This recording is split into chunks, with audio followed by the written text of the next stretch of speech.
I will comment this book. It's talking about a really phrase that I want to share about our society and the adulation of work and how it is working against us, our mind, how the apology of work is actually making us it's a kind of self-destruction. Is this precisely the absence of intention and volition that makes us clairvoyant? Really powerful one. In other words, it is bringing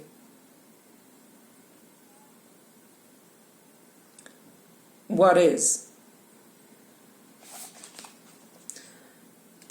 When things start to appear without us provoking them, and that can make us really happy.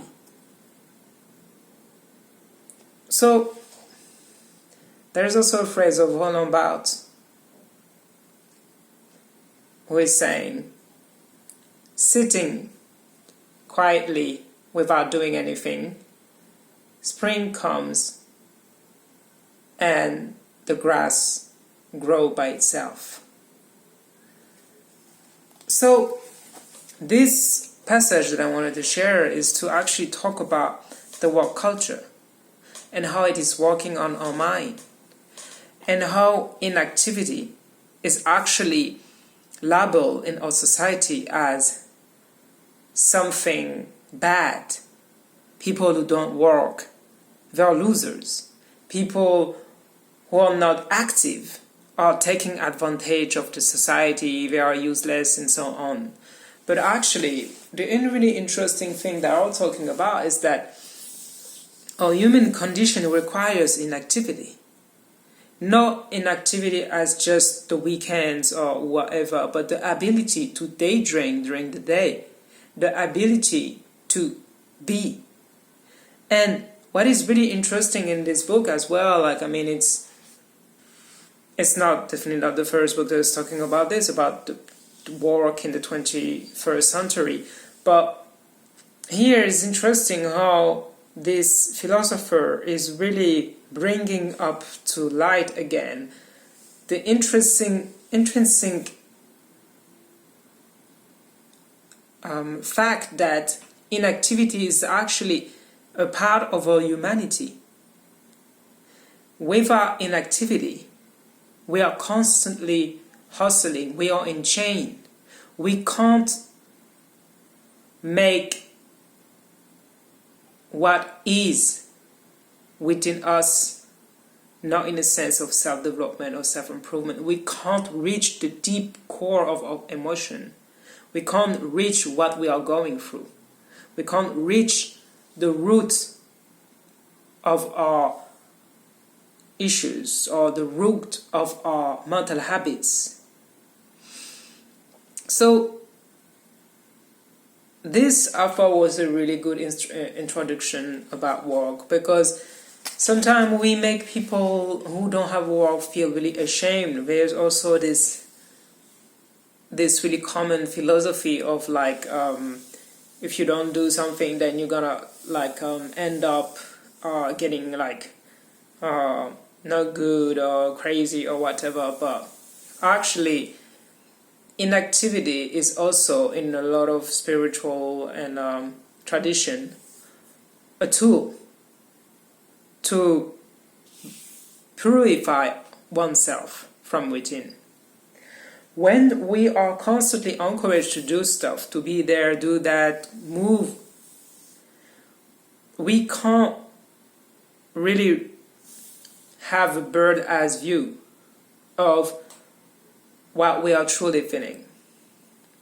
In other words, volition and intention are clouding the path. When we are always, I'm not saying it's bad to have intention and volition. I'm just saying when we just live 24/7 based on intention and volition, we actually don't leave any room for what is. We just create space for reaction. Because volition and intention are what? They are, most of the time, it's just arising from desires. And desires are what? They are just reaction, or what? Often from a place of lack. We don't have this, so we want this, and we're gonna have to set an intention and a volition and a certain goals that will put us where we want to be. There's nothing wrong with that. The only thing is that even the oldest spiritual tradition always has been aware of when we remove volition and intention, the mind is cracking open. Because intention, volition is all part of the mind thinking what we should do. When certain life situation or certain things in our life requires from us only presence. When we use the word presence, we often feel, oh, presence, what does it mean? Presence is just that. Presence is letting the space for what is really going on within us, whatever is going on, fear, anger, joy, whatever even arise.